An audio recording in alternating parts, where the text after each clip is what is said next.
중요한 멘트가 이 책에 성장이 멈춘 시대의 투자법이 있습니다. 투자는 덧셈이 아니라 곱셈이다. 라고 하셨어요.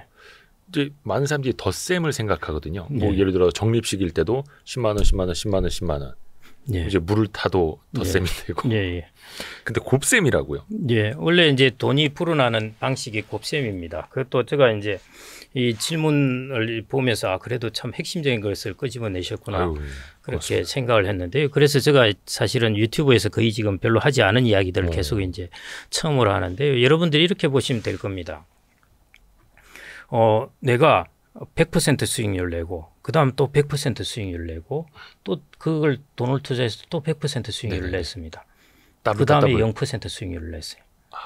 그러면은 끝나죠, 그냥. 합해서 평균을 내는 것이 아닙니다. 그러니까 100, 0 해서 200% 나누기 3 해서 나는 70%가 내 수익률이 아니라요. 곱하기 1 플러스 1 곱하기 1 플러스 1 곱하기 0. 그럼 끝나는 거죠. 0. 1 마이너스 1이니까요. 마이너스 100%잖아요. 수익률이. 0% 그러니까 다 까먹은 것이죠. 그렇게 이제 0%를 곱해줘 버리면 모두 끝나버리는 것입니다. 그게 그런 일이 있겠나 싶지만은 여러분들이 나스닥 빠질 때 한번 보십시오. 나스닥 종목들이 꽤 괜찮은 지금 봐도 괜찮은 종목들이 그때는 95% 뭐 97% 이렇게 빠졌습니다. 그러니까 제가 이 말씀을 드리는 것은 투자라는 곱셈이기 때문에 변동성이 큰 것에 투자했을 때 상당히 낭패를 볼 가능성이 크다는 것입니다. 그게 이제 종목이라는 것이죠. 우리가 지수 같은 경우에는 수익률이 그렇게 0%가 될 리는 없지 않습니까? 그런데 종목의 경우에는 얼마든지 그런 일들이 왕왕 일어납니다. 그래서 제가 이제 종목을 하지 말고 분산을 하라고 하는 주된 이유 중에 하나가 투자는 덧셈이 아니라 곱셈이기 때문에 한 번 당해버리면 내 돈이 다 날아가 버린다는 것입니다. 그거 아마 주변에서 개인들 좀 보셨을 거예요. 진짜 운 나쁘게 거래 정지 당하고 운 나쁘게 회사에 뭐 불이 나고 뭐 이럴 수도 있는 거니까 내가 잘못한 건 없지만 거기에 내 재산을 대부분 넣어놨다면은 이제 그런 문제가 생기는 것이고요. 뭐 여러분들이 이제 포커나 이런 거 칠 때도 알겠지만은 내가 이렇게 돈을 모으고 계속 땄다가 그다음에 한번 내한테 좋은 것이 들어온 것입니다. 플러스가 들어온 것이에요. 그러면 트리플 이렇게 올인해야죠. 풀집 정도 들어왔다고 그러면 올인해야죠. 그래서 했는데 상대방이 포커를 들고 있다. 그러면 다 날아가는 것입니다. 이거 주식시장도 똑같은 것이에요. 그래서 그런 부분에 있어서 똑같이 투자는 덧셈이 아니라 곱셈입니다. 그래서 한 번 잘못 걸리면은 여러분들의 재산이 다 날아갑니다. 손자병법에서 손자가 이제 그런 이야기를 했는데요. 손자는 지피지기면은 백전백승이라고 안 그랬습니다. 저는 이 말을 참 그래도 참 대단하구나 싶었는데요. 그러면 완전히 사기꾼이 되는 것이죠. 근데 손자는 지피지기면은 백전불태라고 그랬습니다. 태자가 위태롭다. 투자가 똑같아요. 투자는 내가 투자 시장에서 100번 싸워서 위태롭게 되지 않는 것이 중요한 것이죠. 100번 싸워서 신나게 이기는 것이 중요한 것이 아니라는 것입니다.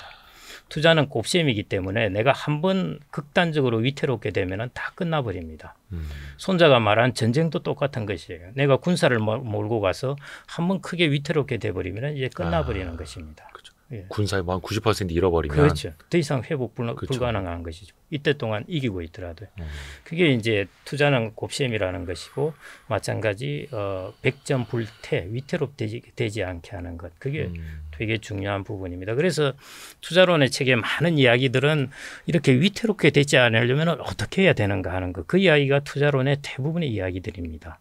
예를 들어 분산을 하라는 것, 장기 투자를 하라는 것, 적립 투자를 하라는 것 이것들이 모두 그다음에 종목에 투자하지 말고 지수에 투자라는 것 등등이 우리가 투자를 했을 때 위태로움에 빠지지 않게 하기 위해서 그런 이야기를 하는 것들입니다. 사실은요. 한 번 패하더라도 전쟁에서 패하더라도 군사력의 한 1%만 타격을 받는 거랑 거의 다 이겼더라도 한 99% 군사를 잃어버리는 거 이게 차이가 완전 맞습니다. 다른 거니까요. 그래서 패하는 것보다 위태로워지지 않는 것이 더 중요한 것이다. 또 책에서는 이제 변동성을 활용하라라는 말씀도 하셨는데요. 요거 제 잘못 이용하면 이제 쌀 때 사고 많이 떨어졌을 때 사라. 이때 물 타라도 이렇게 이해하시는 분들도 있을 것 같습니다. 이 변동성은 어떻게 활용하라는 겁니까? 그게 이제 백전불태라는 이야기하고 똑같이 관계되는 것인데요. 변동성이 없으면은 수익률도 없습니다.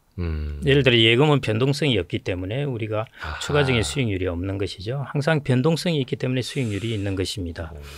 이전에 이제 원달러 외환 시장에 정부가 이제 상당 부분 개입을 하면서 변동성을 확 줄여버린 적이 있습니다. 예. 그러니까 딜러들이 먹고 살 게 없어진 거죠. 변동성이라는 것이 수익을 주는 것입니다. 그런데 변동성은 아시다시피 그 이면에 위험을 떠안고 있잖아요. 아까처럼 한번 위태롭게 만들 수가 있습니다. 그렇기 때문에 변동성은 매니지를 해야 됩니다. 변동성을 없애버리는 것이 아니라요. 변동성을 매니징을 해야 되는 것입니다. 내가 변동성이 싫다고 예금으로 도망가는 것이 아니라 이 변동성을 가지면서 내가 관리를 해야 되는 것이죠. 그런 말은 무슨 뜻이냐면은 변동성에서 오는 수익률을 내가 얻으면서 내가 위태로움에 빠지지 않게 되는 것. 그것만 하더라도 나는 장기적으로 가면은 예금보다는 훨씬 높은 수익률을 얻게 됩니다. 그게 변동성을 활용 내지는 변동성을 관리하라 이렇게 볼 수가 있겠습니다. 그런데 이제 요 대목에서 약간 좀 이해가 안 되실 수도 있는 게 우리 구독자분들이 변동성은 제가 어떻게 관리하나요? 저 시장이 자꾸 흔들리는데 막 주가도 막 출렁출렁 있는데 환율도 출렁인데 제가 그걸 어떻게 관리해야 되나요? 이 방법적인 걸로 좀 어려울 수 있거든요. 그런 부분을 가지고 사실은 이제 학자들도 많은 고민을 해왔는데요. 네. 제가 한번 이 그래프를 하나 보여드리겠습니다. 네. 이게 미국의 이제 투자 기간별 주식 수익률을요 1950년부터 2017년까지 해놓은 것입니다. 네. 이게 이제 1년 동안의 수익률이 이제 여러분들이 보실 수 있을 텐데요. 그 1년 동안의 수익률은 지금 예를 들어 지금 같으면은 지금과 1년 전에 주가하고 비교해서 수익률을 계산한 것입니다. 내가 주식에 1년을 두었을 때 종합주가지수의 수익률이에요. 여러분들이 보시다시피 변동성이 큽니다. 그걸 이제 영어로는 초피하다 그러죠. 뾰족뾰족하다고 그렇게 네. 표현을 합니다. 그런데 5년을 한번 보십시오. 내가 주식을 5년 동안은 잠자고 있다가 5년 뒤에 파는 것입니다. 예. 그렇게 보았을 때 변동성이 어떻게 되었습니까? 시간을 길게 두니까요. 좀 펴졌네요. 변동성이 훨씬 펴졌죠. 예, 또 좀 재미있는 표현을 하셨는데요. 예, 다리미로 다리듯이 그래요. 펴졌습니다. 그 재미있는 저도 앞으로 다리미라는 표현을 써야겠는데요. 그 다음에 이제 한 10년 두 보십시오. 이제 더 펴졌습니다. 그러네요. 20년 정도 두니까 이제 진짜 다리미로 쫙 편 듯이 펴집니다. 변동성이 저렇게 관리가 되는 것입니다. 역시 시간. 예, 맞습니다. 그래서 변동성을 줄이는 중요한 그 방법 중에 하나가 이제 장기로 두는 겁니다. 그래서 앙드레 코스톨라니가 이제 책을 쓰면서 이런 이야기를 했죠. 이제 주식을 해서 돈을 버는 법은 주식을 사고 나서 감옥에 가라 이야기를 했지 않습니까? 수면제 잔뜩 먹고 잠들라 그랬지 말고. 예, 혹은 뭐 그래도 5년 동안 잠들 수는 없으니까요. 그 정도로 이제 이게 놓아두면 이렇게 변동성이 줄어든다는 것입니다. 그게 이제 첫 번째 변동성을 관리하는 방법이고요. 사실은 이거는 이제 두 번째 방법이고요. 첫 번째 이제 변동성은 우리가 제일 큰 것은 이거는 주가 지수이니까 이렇죠. 네. 종목은 변동성이 훨씬 커요. 그렇죠. 그리고 수익률도 정규 분포도 아닙니다. 30년 후에 이 기업이 있을지 없을지도 모르고. 맞습니다. 예. 그건 수익률이 0%에서 완전히 왔다 갔다 이렇게 가게 되는 것이니까요. 그래서 종목 같은 경우에는 우리가 이 변동성을 사실은 사면은 노출이 돼요. 그래서 우리가 종목을 적어도 15개 종목 이상씩에서 분산을 하는 것이고 그 분산도 사실은 과거의 투자론에서는 15개 종목이라고 하지만요. 지금은 15개 종목도 안 맞아요. 그러면 예, 지금 같은 경우에 2018년에 어떤 학자가 이제 유명한 논문을 하나 썼는데요. 90년 동안에 종목의 수익률을 이렇게 쭉 조사를 해봤더니 주식의 10% 수익률을 낸 것은 100개 종목 중에 4개 종목 정도라는 것입니다. 상위 몇 개가 하드캐리 해준다. 맞습니다. 예, 그러니까 15개 종목을 내가 임의로 뽑았다고 해도 이제 분산이 제대로 안 된다는 것이죠. 그래서 충분히 분산을 해야 됩니다. 그게 뭐냐면은 S&P 500이라는 것입니다. 시가총액 순으로 500개를 그냥 분산을 해버린 것이죠. 그렇게 되면은 이제 종목의 리스크는 줄어듭니다. 그런데 아무리 500개로 분산하더라도 시장 리스크는 살아남아요. 그렇죠. 예, 경기가 안 좋아진다든지 금리를 인상했다든지 뭐 유가가 올랐다든지 전쟁이 터졌다든지 그러면은 종목에 관계없이 시장은 왔다 갔다 하는 것이죠. 근데 이 시장도 시간이 지나면은 그런 효과들이 다 이제 녹여서 사라지는 것입니다. 그래서 장기로 두게 되면은 또 한 번 변동성이 줄어들게 됩니다. 그래서 첫 번째 변동성을 줄이는 것은 종목을 분산하는 것이고요. 두 번째 변동성을 줄이는 것은 시간을 두는 S&P 500을 오래 두는 것. 이게 이제 오렌 버핏이 이야기하는 것입니다. S&P 500 사고 그냥 오래 두어라 하는 것이요. 오렌 버핏이 이야기하는 것이고요. 여기에서 이제 한 단계 더 이제 변동성을 완화하는 것은 적립으로 투자하는 것. 한 시점에 모두 투자하는 것이 아니라 내 돈을 분산해서 투자를 하는 것. 이렇게 하면은 또 변동성이 줄어들게 됩니다. 그래서 이런 식으로 이제 변동성을 줄일 수 있고요. 그 다음에 이제 마지막으로 변동성을 줄일 수 있는 것은 주식만 하는 것이 아니라 채권이나 리츠와 같은 부동산을 같이 섞으면은 그러면 역시 또 변동성이 한 단계 더 줄어들게 됩니다. 그게 시간 분산, 자산 분산. 그게 이제 기관 투자가들이 하는 분산인데요. 그래서 처음에는 종목 분산, 두 번째는 시간 분산, 그 다음에 매수 시점의 분산, 그 다음에 마지막이 자산군 분산입니다. 주식만 하는 것이 아니라 주식과 채권과 부동산을 같이 섞어서 두면은 이게 또 그 변동성을 줄여줍니다. 그렇죠. 네, 그게 이제 가만 보시면은 기관 투자가들이 하는 포트폴리오입니다. 예, 물론 이제 최근에는 좀 그런 소식도 있어요. 뭐 국민연금이 해외 부동산 투자했다가 물렸다. 예. 근데 그것 역시 어떻게 보면 변동성이고 그 자산 중에서도 국내 채권, 해외 채권, 국내 주식, 해외 주식, 또 대체 투자 여러 가지 군으로 또 그러기 때문에 분산해 놓은 맞습니다. 거고요. 그렇죠? 예. 해외 부동산에서 물렸고 해외 주식에서는 벌고 이게 이제 서로의 변동성을 줄여주는 요소이죠. 나중에 해외 주식이 이럴 때 우리가 과거 한 5년, 10년 동안에 보면은 채권 수익률이 아주 낮았습니다. 거의 0에서 2% 이 정도 수익률이었어요. 그런데 이 수익률을 보완해 준 것이 대체 투자가 그때 10% 뭐 이렇거든요. 예. 그게 보완을 해 준 것입니다. 그런데 이게 영원히 갈 수가 없죠. 지금은 이제 채권 수익률이 높아졌어요. 주식 수익률이 높아졌어요. 그다음에 대체 투자가 낮아졌습니다. 이렇게 하면서 서로가 자산군을 섞어 놓으니까 서로 간에 이제 이렇게 보완해 주면서 수익률을 좀 안정적으로 만들어내는 것이고 그래서 국민연금 같은 경우 대략 한 5.5에서 6% 정도의 이제 투자 수익률을 만들어내는 것이죠. 그렇죠. 어느 하나가 언제 어떻게 잘 될 줄만 알면 다 그쪽으로 몰빵을 할 텐데 그건 아니다.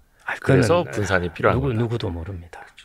근데 책 내용에 보면 여기 119페이지에 운명의 여신을 길들일 수 있다라는 말씀을 해주셨어요. 그러면 행운의 여신을 내 편으로 만들 수 있다면 분산이 무슨 필요가 있겠습니까? 예. 어떤 의미예요? 운명의 여신을 길들일 수 있다. 그게 이제 길들일 수 있는 게 뭐냐면은 제가 이제 세상을 보면은 여러분들은 세상은 랜덤 무작위입니다. 무작위. 예, 이제 이런 것이죠. 여러분들 개인들이 혹은 저를 포함해서 1년 동안에 교통사고를 날 확률, 그 정말 랜덤이에요. 모릅니다. 그쵸. 그런데 1년에 나는 교통사고 총 건수는 이게 비슷하죠. 큰 차이 없습니다. 세상이 정말 이상하지 않습니까? 누가 신이 있어서 이번 올해 한 해는 교통사고 건수 이 이내에서 나게 만들어 해서 막 부족하면 사람들 더 나게 하고 뭐 이렇게 하는 게 아니잖아요. 그냥 랜덤하게 움직이는데 이상하게 그게 집단으로 모이니까 패턴을 나타낸다는 것이죠. 이게 세상에 신기한 것 중에 하나인데요. 그래서 이제 골턴이라는 사람, GALTON인데요. 이제 골턴이라는 사람이 어떤 장치를 마련했는데 여러분들이 보시는 이게 이제 퀸 컨커스라는 장치입니다. 네. 뭐냐면은 이제 구슬이 저렇게 하나씩 떨어지는데요. 네네. 저기 이제 못이 박혀 있습니다. 그러면은 구슬이 저 못에 박히면은 오른쪽 왼쪽으로 갈 확률이 거의 동일해요. 핀볼처럼. 예, 맞습니다. 네. 그렇게 하면은 여러분들이 저 구슬이 결국 두두두두 떨어져서 저 밑에 이제 홈이 쌓이죠. 파진 것으로 쌓이는데 상식적으로 생각을 하면은 비슷하게 쌓일 거라고 생각을 합니다. 그런데 실제로는 저렇게 정규분포처럼 패턴을 보입니다. 그 랜덤으로 막 떨어지는데 패턴을 보인다는 것이죠. 이게 세상에 정말 신기한 요소 중에 하나입니다. 그걸 활용한 것이 뭐냐 하면은 이게 인간의 이제 대단한 발견 중에 하나인데요. 이전에 예를 들어 항해를 할 때는 배가 파선을 하게 되면은 그 이제 거기 배에 이제 물건 실어 나르는 사람들은 이제 노예가 되고 그렇습니다. 돈을 다 갚아줘야 되는데 돈이 없으니까. 그러니까 해상 무역을 하기 시작을 했는데 배가 만약에 어디 침몰했다. 그럼 그거 갚아주느라고 자기가 노예가 되어버리는. 자기 몸까지 이제 팔아야 되니까요. 인신 구속이 되는 것이죠. 그러니까 그때는 이제 해상 무역을 하나 투자를 하는 것이 정말 내 목숨을 걸고 하는 것이었습니다. 그런데 이제 인간이 가만 보니까 1년 동안에 배가 파손되는 것이 규칙적이네 그런 것입니다. 그걸 보고 보험이라는 것을 만들어낸 것이죠. 그게 내 한 척의 배가 파손될 확률은 랜덤인데 다 모아보니까 배가 파손될 확률이 일정하다는 것입니다. 이걸 더 모아보면 더 재미있죠. 이제 지중해에서 파손되는 것이 아니라 지중해 태평양 대서양 다 모아서 보면은 더 이제 패턴이 나타난다는 것이죠. 그래서 보험회사가 이제 커버리지가 크면 클수록 이런 패턴이 이제 안정적으로 나타나는 것인데요. 보험회사도 또 이제 분산이 되고 그렇죠. 위험이 분산되고. 예, 그래서 재보험 이런 것들을 이제 맞아요. 들게 됩니다. 그게 이제 패턴인데 마찬가지 이제 우리가 주식 수익률은 1년 단위로 보면은 랜덤이에요. 그런데 아까 그래프에서 보셨듯이 10년을 넘어가면은 패턴을 보이게 됩니다. 예. 이게 운명의 여신을 길들이는 방법입니다. 그러니까 대충 눈 감고 나스닥이나 S&P 500 지수 그려봐라. 그럼 뭐 이제 대충 이렇게 그리잖아요. 예. 그거라는 거죠. 이 우상향 패턴. 예. 그게 아니라 변동성의 패턴. 변동성의 패턴. 그러니까 수익률이죠. 예. 수익률이 10년 단위로 보면은 대충 해봐야 아무리 수익률이 낮더라도 0% 밑으로는 내려가지 않는다는 것이죠. 이게 수익률의 변동폭이 확 줄어들어 버립니다. 과거 예를 들어 1년 동안 두었을 때는 이게 마이너스 37에서 52%를 수익률이 왔다 갔다 하는데요. 네. 10년을 두었을 때는 수익률이 예를 들어 제일 낮은 것이 0%, 높을 때 한 10몇 %. 이렇게 수익률이 일정하게 되고요. 20년 가게 되면은 더더욱이 줄어들어요. 네네. 이제 수익률이 거의 비슷해져 버립니다. 그게 패턴화되는 것이죠. 그래서 이게 과학적이잖아요. 네네네. 내가 20년을 투자했다면은 이제 수익률 내가 얻을 수 있는 수익률이 훨씬 안정적이라는 것이죠. 근데 내가 1년을 투자하게 되면 수익률은 어떤 경우에는 마이너스 30이 될 수도 있고 플러스 50이 될 수도 있고 그럴 수가 있다는 것입니다. 그래서 투자에서 이제 제일 중요한 것은 랜덤에 여러분들의 자산을 갖다 두면 되는 것이 아니라 패턴에 갖다 두어야 됩니다. 패턴이 있는 곳에 두어야 되고요. 랜덤이 있는 곳에 두면 안 되는데 많은 사람들은 랜덤에 있는 곳에 둡니다. 하루하루 종목에 단기 투자를 한다. 랜덤에 있는 곳에 자기의 자산을 두는 것이에요. 아까 말씀하신 것처럼 내가 맞힐 것 같아서. 그렇죠. 예. 맞습니다. 그게 이제 심리적인 자기의 과신이라는 것인데요. 부동산 같은 경우는 패턴에 투자합니다. 사람들이. 왜냐? 부동산을 한번 사면은 10년에서 20년을 가지고 있기 때문에. 아하. 그래서 부동산도 3년, 4년 동안 가격 변동 커요. 근데 사람들은 이제 피터 린치도 그 이야기 했는데요. 부동산 투자의 장점은 가격이 떨어진다고 해서 집을 팔지 않는다. 그쵸. 이게 이거였습니다. 그게 랜덤에 투자하는 것이 아니라 패턴에 투자한다는 것입니다. 그래서 투자야말로 랜덤한 곳에 여러분들의 자산을 두지 말고요. 패턴이 있는 곳에 두어야 됩니다. 랜덤이 있는 곳 말고 패턴이 있는 예. 곳. 근데 이제 또 이제 패턴을 이야기하면은 많은 분들이 이제 차트 보는 거. 그 직전에 차트가 맞습니다. 앞으로 예, 예. 미래를 보여주지 않을까라고 예. 생각을 하는데 그것도 좀 이제 일종의 오류일 수 있는 거죠. 네, 그는 뭐 이제 차티스트들도 나름 이제 자기의 그거는 이제 차트를 넘어서는 자기의 동물적 감각이 더해져야 됩니다, 사실은. 그래서 차티스트가 우리가 상식적으로 하는 그런 것뿐만 아니라요, 자기가 한 30년씩 이걸 보아오면서 자기 나름의 이제 거기에 대한 어떤 플러스 알파의 주관적인 게 들어가서 이제 하는 것이고요. 그래서 그런 부분에 대해서 저희들이 이제 계량 경제학을 공부하는 입장에서는 사실은 과거의 정보가 미래 정보를 말해주지 못합니다. 네. 그래서 저희 계량 경제학을 공부하는 입장에서 그건 노라고 하는데요. 그런데 저희들이 이제 알 수 없는 노하우는 있을 수가 있는 것이죠. 차티스트 네네네. 같은 경우에도요. 그래서 예를 들어 이런 겁니다. 저 같은 경우에는 이제 주식시장을 볼 때 특히 이제 미국의 S&P 500 볼 때 중요하게 보는 지수 중에 하나가 픽스 변동성 지수입니다. 네. 변동성이 꽤 오랫동안 안정되게 가면은 이건 뭔가 좀 조심을 해야 돼요. 오히려. 예. 그다음에 변동성이 한번 크게 히스토리컬 레코드 예. 정도로 크게 한번 튀면은 이제 조금 이 부분에 큰 부분은 지나갔겠구나. 이렇게 이제 그걸 나름의 이제 제가 그런 부분을 이제 쭉 지표를 이제 보아오면서 제 경험을 이제 이렇게 같이 합치시켜서 된 부분이니까요. 차티스트 같은 분들도 이제 자기의 나름 노하우가 있을 겁니다. 근데 뭐 저 입장에서는 저는 이제 차티스트가 아니니까요. 그리고 제가 이제 공부한 저의 철학은 하여튼 과거의 정보는 미래의 정보를 말해줄 수 없다. 이렇게 저는 보고 있습니다.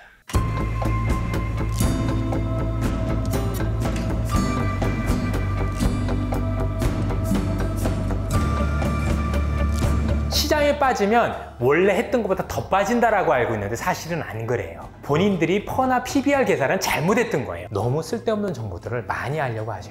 오랫동안 움직이지 않았던 기업들은 공통적으로 나밖에 없을 가능성이 높아요. 그러다 갑자기 땡기면 세상의 모든 걸 나 혼자 다 가져가요. 중요한 건 100배 오를 동안 돈 번 사람이 여의도에 단 한 명도 없다는 놀라운 사실입니다. 이 주식은 원래 그래. 끝이었어요, 진짜로.